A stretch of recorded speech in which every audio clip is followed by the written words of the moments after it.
Les perspectives d'avenir du comité inter-État de lutte contre la sécheresse dans le Sahel SILS au menu des entretiens entre le Premier ministre et le secrétaire exécutif de l'organisation. Notre pays réceptionne des États-Unis d'Amérique plus de 300 000 doses de vaccins Johnson & Johnson.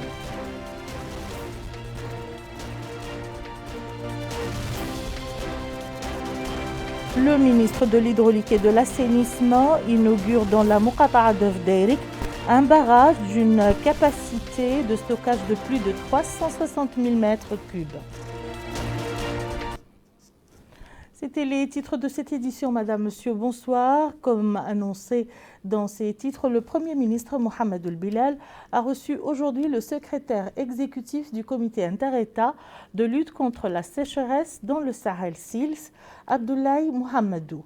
L'entretien a porté sur les perspectives d'avenir de cette organisation et le partenariat entre notre pays et le SILS.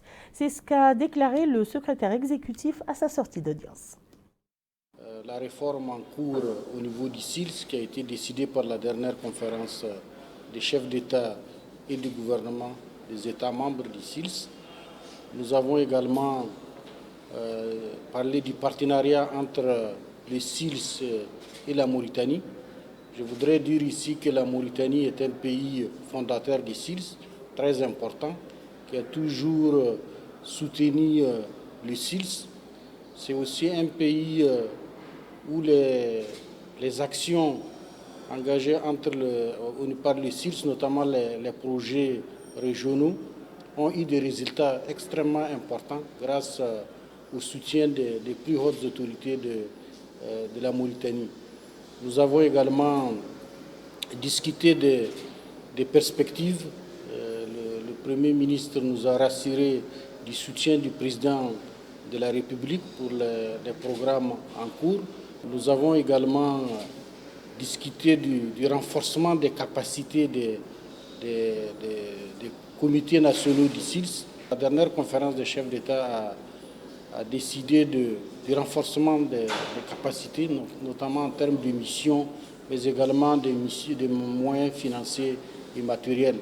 Son Excellence, Monsieur le Premier ministre, nous a rassuré du soutien de la Mauritanie à cette réforme-là. Nous avons également parlé de la formation des cadres mauritaniens. J'ai également dit au Premier ministre que nous sommes très satisfaits des résultats obtenus par la Mauritanie dans le cadre de sa politique agricole en particulier, par la mise en chantier de plusieurs projets qui ont donné des résultats probants dans le cadre de l'amélioration des conditions de vie des populations. Autre hôte sahélien dans notre pays, il s'agit du ministre tchadien de l'économie, de la planification et du développement et président en exercice du Conseil des ministres du G5 Sahel, Dr Idrissa Doubragne, accompagné du ministre des Affaires économiques et de la promotion des secteurs productifs, Ousmane Mamoudou Kane, et du secrétaire exécutif entrant du G5 Sahel, Yamago Eric Thiar, et son prédécesseur Maman Sambo Sidikou ont visité ce matin le nouveau siège du Comité national de coordination des actions du G5 Sahel en Mauritanie. Le point avec Abdoulaye Damaba. Le ministre des Affaires économiques et de la promotion des secteurs productifs, Ousmane Mamoudou Kane, s'est rendu au Comité national de coordination des actions du G5 Sahel, en compagnie de son homologue du Tchad, Issa Boumerang, par ailleurs président du Conseil des ministres des pays du G5 Sahel. Cette visite a été une opportunité d'échanger sur les potentialités des pays membres et le rôle des différents secteurs du gouvernement. Cette délégation a été diligentée par son Excellence, Monsieur le ministre des Affaires économiques et de la promotion des secteurs productifs, ainsi que de son homologue tchadien et des deux secrétaires exécutifs entrants et sortants. Cette visite s'inscrit dans le cadre de la promotion des actions du G5 Sahel. Cette visite s'inscrit dans le cadre de la paix, de la sécurité et du développement au sein des 5 pays. Le Comité national de coordination est un cadre d'échange entre les différents démembrements nationaux et organisations respectives des pays membres, ce afin de favoriser l'essor économique des pays du G5 Sahel. Hier soir, notre pays a reçu des États-Unis d'Amérique via l'initiative COVAX plus de 300 000 doses de vaccin Johnson & Johnson. Le lot de ce vaccin anti-Covid-19 a été réceptionné à l'aéroport international de Nouakchott-Oumoutoussi par le ministre de la Santé, Sidi Ould Zahab. Abdoul Adama nous en dit plus. 302 400 doses du vaccin Johnson & Johnson ont été offertes à la Mauritanie par les États-Unis d'Amérique. Cet appui s'inscrit dans le cadre de l'initiative internationale COVAX pour l'accès à la vaccination contre la Covid-19 en collaboration avec l'Union africaine. Il vient en appoint aux efforts nationaux dans le cadre de la lutte contre cette maladie. Le ministre de la Santé, Sidi Ould Zahab, a précisé que ce lot de vaccins reçu est le troisième du genre après un deuxième lot de 74 000 doses d'AstraZeneca, un premier lot de 31 200 doses d'AstraZeneca aussi. Les différents vaccins reçus s'inscrivent dans l'optique des efforts visant à favoriser l'accès des vaccins à tout un chacun, conclut-il. Quant à la chargée d'affaires de la mission diplomatique des États-Unis d'Amérique en Mauritanie, Inga Tangbot, elle a déclaré que cet appui est aussi porteur d'un message du peuple américain qui se tiendra, dit-elle, aux côtés du peuple mauritanien face à toutes les difficultés. La nécessité de valoriser l'entraide en ces moments de pandémie a été mise en avant. Il est extrêmement important qu'en ces moments de pandémie s'exprime la solidarité internationale à travers ce type de dons pour montrer que tous ensemble, nous sommes là pour lutter contre cette maladie. La réception de ce lot de vaccins Johnson & Johnson s'est tenue à l'aéroport international de Nouakchott-Oumoutoussi en présence du conseiller du Premier ministre chargé des Affaires sociales et du représentant de l'OMS en Mauritanie. Une contribution qui vient renforcer les efforts déployés par les autorités pour contenir la troisième vague du coronavirus en ascendance depuis près d'un mois. Nous allons d'ailleurs suivre à ce propos le point de presse quotidien du ministère de la Santé relatif à la dernière évolution de la pandémie en termes de rémission, de contamination et de décès. Pour vous présenter la situation épidémiologique durant les dernières 24 heures. 229 nouveaux cas ont été enregistrés durant les dernières 24 heures, 166 nouvelles guérisons et 4 nouveaux décès. Le cumul de cas positifs enregistrés depuis le début de la pandémie est de 26 202, le cumul de guérisons est de 22 576 et le cumul de décès est de 571. Nous avons aujourd'hui 3059 cas actifs, dont 2949 asymptomatiques, 63 avec des symptômes simples et 47 avec situation clinique grave.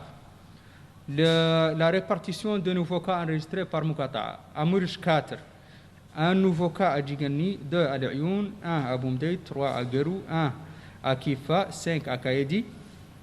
Un nouveau cas en Bout, 3 à Bogué, 2 à Boutilimit, 1 à Kermessine, 2 à Wadenaga, 6 à Rosso, 10 nouveaux cas à Atar, 1 à Shingiti, 5 à Chami, 4 cas à Nouadhibou, 4 à Mjria, 2 à Qabou, 10 à Zwarat, 2 à Akjoujet, 1 à Benishab, 5 à Oksar, 5 à Sabkha, 35 nouveaux cas à Tabraghzina, 2 à Dar Naïm, 26 à Tayart, 29 à Toujounine et 16 nouveaux cas à Arafat. Les tests réalisés durant les dernières 24 heures sont au nombre de 2362, dont 1853 TDR et 509 PCR. Le cumul de tests réalisés depuis le début de la pandémie est de 425 440, dont 274 614 TDR et 121 747 PCR. Pour la situation de la vaccination, 438 nouvelles doses ont été administrées durant les dernières 24 heures et 0 deuxième dose. Direction à présent la capitale du Tir-Sezemoul, précisément dans la Muqata'a de Fderik, dans laquelle le ministre de l'Hydraulique et de l'Assainissement, Mohamed El Hassan El Boukhres, a inauguré aujourd'hui le barrage de Leima, situé près de la Kédia de Gilles, Cette infrastructure va contribuer à l'approvisionnement des populations de la zone en eau potable. Bokar Baylaba. Avec une capacité de stockage de 363 000 m3, le barrage de Zlema, situé près de Kedjad-Jil, dans la Muqatat Evderik, contribuera à l'approvisionnement en eau potable et aux activités agro-pastorales dans la zone. Il a été réalisé sur une initiative des ressortissants de la Wilaya dans le cadre de l'institution mauritanienne d'aide aux victimes de la silicose et des maladies liées aux professions minières. D'ailleurs, le ministre de l'Hydraulique et de l'Assainissement, Mohamed Hassan El-Boukhaïs, a déclaré que la mise en œuvre de cet ouvrage hydraulique s'inscrit dans le cadre du programme de construction de 25 autres. Il fournira de l'eau potable pour les usages liés aux activités agricoles et au développement pastoral. Il a indiqué que le programme du président de la République accorde une grande attention à l'eau comme l'élément essentiel dans la vie quotidienne du citoyen. C'est dans ce cadre que le directeur d'hydraulique et des barrages au ministère de l'Hydraulique et de l'Assainissement, Ahmed Zaidan Mohamed Mahmoud Ould Taleb Mokhtar, a expliqué que le département accorde une grande priorité à la mobilisation des eaux de surface, en particulier dans les zones qui souffrent d'une raréfaction des ressources en eau souterraine. C'est ainsi qu'il s'est orienté vers l'exploitation des eaux fluviales, la construction des barrages, la mise en valeur des eaux de lacs et de bassins hydrographiques. Il a fait remarquer que notre pays perd une quantité importante d'eau de pluie chaque année en raison du manque d'installations de stockage d'eau. Le président du conseil régional du Tizi Zemmour, le maire de Vderik et l'adjoint au maire de la commune de Zoerat se sont réjouis de la réalisation de cet ouvrage hydraulique qui était un rêve pour les habitants longtemps confrontés aux pénuries d'eau. Pour rappel, ce barrage est le fruit d'une coopération entre les secteurs publics et privés. Il constitue une contribution significative au renforcement des efforts visant à fournir aux populations l'accès aux services d'eau et renforcer la sécurité hydrique. À Kaidi, un partenariat tripartite a été scellé entre la Délégation générale à la solidarité nationale et la lutte contre l'exclusion Ta'azur, le ministère de l'Intérieur et de la décentralisation et l'Association des maires de Mauritanie. L'exécution de ce protocole de coopération a fait l'objet d'un atelier consacré aux différents programmes de la Délégation Ta'azur destinés à appuyer le développement local. Amina Sakana.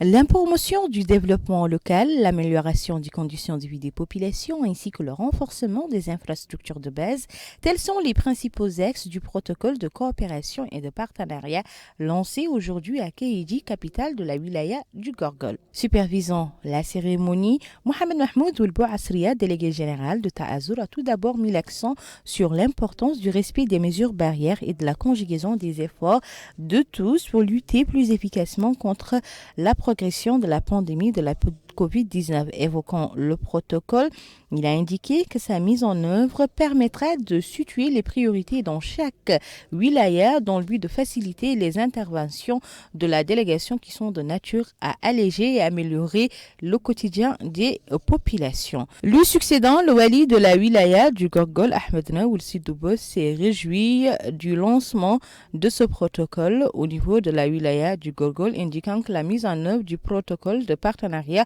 entre la délégation générale Ta'azur, le ministère de l'Intérieur et de la décentralisation et l'association des maires de Mauritanie va sans nul doute développer localement la wilaya du Gorgol. Les élus de cette wilaya se sont exprimés, ils ont à l'unanimité salué l'importance de ce protocole de coopération.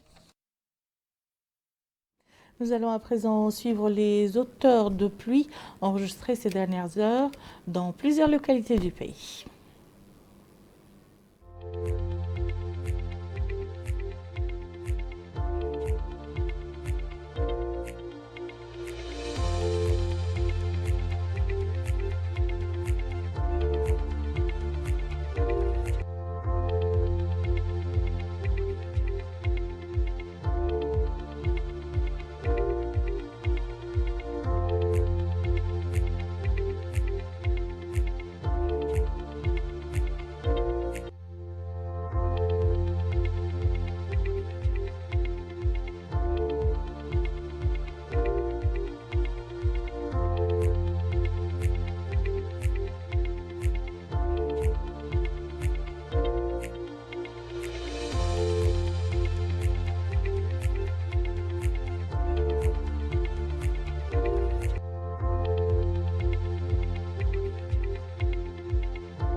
Le transport des matières dangereuses, c'est le thème d'un atelier de formation destiné à la haute administration et aux opérateurs du domaine. Cette formation, qui vise à doter les participants des compétences en la matière, est organisée conjointement par le ministère de l'Équipement et des Transports, l'Autorité nationale de radioprotection, de sûreté et de sécurité nucléaire et l'Union européenne. Le point avec Bokar Belba. L'objectif de la formation est de renforcer la compréhension des participants sur la nécessité de contrôler le transport des marchandises dangereuses dès le premier passage et tout au long de leur transport à l'intérieur du pays. Pour le secrétaire général du ministère de l'Équipement et des Transports, Mokhtar Ahmed El Yedali, l'organisation de cet atelier est une contribution aux engagements du président de la République en ce qui concerne l'amélioration de la sécurité routière. Il a précisé que l'atelier constitue une occasion pour les participants de renforcer leur capacité d'agir en cas d'accident lié au transport de ces matières et d'appréhender la question relative à la réglementation et aux bonnes pratiques en matière de transport des matières dangereuses. De son côté, le président de l'Autorité nationale de radioprotection, de sûreté et de sécurité nucléaire, Ishaq Mohamed Moussa, la Mauritanie a pris conscience des risques que peut représenter un incident lié au transport des matières dangereuses. Il a rappelé que notre pays a lancé dans le cadre de son partenariat les bases et les programmes d'activité dans le domaine lié au nucléaire, radiologique, biologique et chimique NRBC.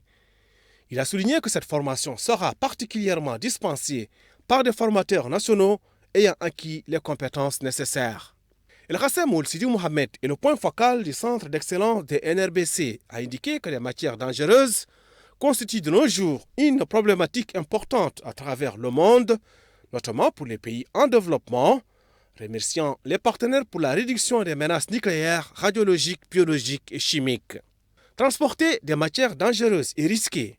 Pour éviter tout incident, les transporteurs doivent respecter une réglementation spécifique, être vigilants et prendre de multiples précautions.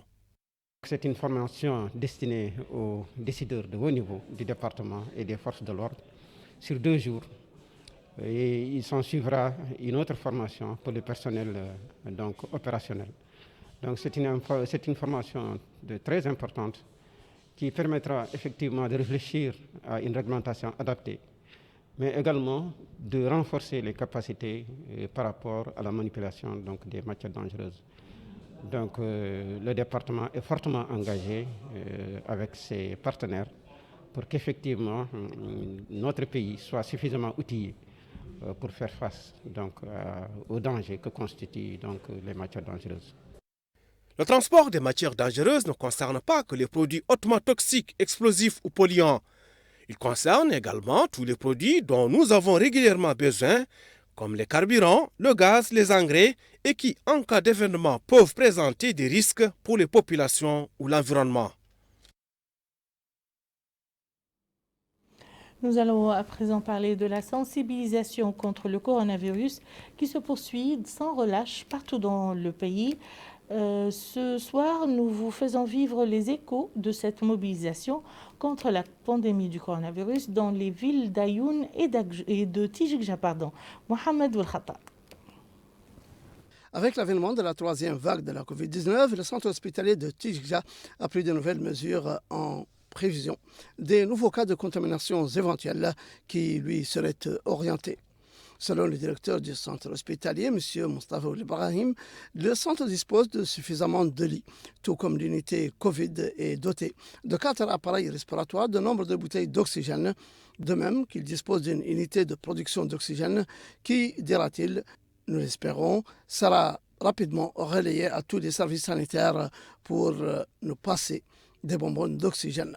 Nous avons essayé ces derniers jours d'intensifier les tests pour connaître le nombre de cas de contamination qui viennent au centre hospitalier et nous avons remarqué que plus nous faisons de tests, plus nous avons de cas positifs. Ce qui veut dire que la wilaya du Tagant connaît une recrudescence du coronavirus. Heureusement que le comité de surveillance régionale est vigilant sous la supervision du Wali et nous jouons le rôle attendu de nous en matière de vaccination et de suivi médical au niveau du centre hospitalier. Il est à noter que l'unité Covid-19 est isolé dans un pavillon dédié où les personnes atteintes de coronavirus sont hospitalisées. Pour le directeur adjoint du centre, M. Sidati Oulamajoude, il y a 3 cas, dont 2 s'en sortent plutôt bien et sont convalescents. Le 3e est bien suivi et ne nécessite pas d'oxygène. Sa situation est stable. Bien que la wilaya du Tagant ait échappé à la première et à la deuxième vague, où elle n'a pas enregistré de cas, la 3e vague semble, elle, avoir fait sa percée en causant quelques cas de contamination. Malgré la recrudescence des cas de contamination au coronavirus dans le pays, le comportement des populations à Ayoun vis-à-vis de la pandémie reste en deçà des recommandations sanitaires. D'où le souci des autorités administratives locales de mettre en place une stratégie à laquelle elles ont associé les acteurs locaux, notamment dans son volet sensibilisation, pour conscientiser les populations quant à l'impérieuse nécessité d'appliquer les mesures préventives et de se faire vacciner. Quand j'ai appris que la vaccination est disponible, dit ce monsieur, je suis allé prendre une dose de vaccin contre le coronavirus pour me prémunir. Je viens de prendre un vaccin, dit cette femme, et j'appelle les populations à en faire autant. Pourtant, l'affluence reste faible au niveau d'Ayoun. Selon ce médecin-chef du centre hospitalier d'Ayoun, les staffs sanitaires au niveau de la wilaya sont à la disposition des populations et le centre hospitalier ne manque de rien. Nous demandons aux citoyens, dit-il, de venir prendre le vaccin pour se prémunir, car le meilleur moyen de se protéger, c'est d'appliquer les mesures préventives et se faire vacciner. Retour à Nouakchott pour parler de ce colloque animé hier soir par le président de l'Union pour la République, Sidi Mohamed Ould Talb Ammar, a expliqué que les 2 années du mandat du président de la République, M. Mohamed Ould Cheikh Ghazouani, ont traduit la détermination de l'État à renforcer l'indépendance de la justice, le développement de ses infrastructures, le renforcement de la décentralisation et des compétences des collectivités locales, la promotion des initiatives communes, la facilitation des démarches et l'amélioration des conditions d'accès au service de l'état civil. Le président de l'UPR a ajouté que ces 2 dernières années ont été riches en réalisations accomplies dans un contexte de défis multiples, ce qui a permis d'acquérir une expérience politique et de développement exceptionnelle. Une conférence de presse tenue conjointement aujourd'hui par l'Association des journalistes mauritaniens et le syndicat des journalistes mauritaniens, au cours de laquelle il a été annoncé l'amorce d'un processus d'unification du corps des journalistes dans le pays. Un communiqué lu à cette occasion souligne que la porte est ouverte à tout le spectre journalistique sérieux du pays, ainsi qu'aux formations et organisations de presse et aux personnes ressources opérant dans ce champ, afin de s'engager dans un processus consensuel d'unification de la scène médiatique en Mauritanie. Le communiqué ajoute que les mesures pratiques nécessaires à cette étape seront définies ultérieurement. Et voilà qui met fin à ce journal. Je vous en rappelle les principales informations. Les perspectives d'avenir du comité inter-État de lutte contre la sécheresse dans le Sahel SILS au menu des entretiens entre le Premier ministre et le secrétaire exécutif de l'organisation. Notre pays réceptionne des États-Unis d'Amérique plus de 300 000 doses de vaccins Johnson & Johnson.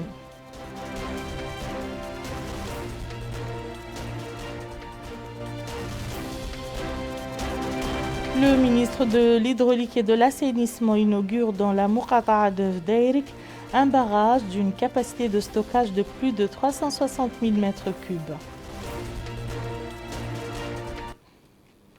Merci, Madame, Monsieur, de nous avoir suivis. À très bientôt, Inch'Allah.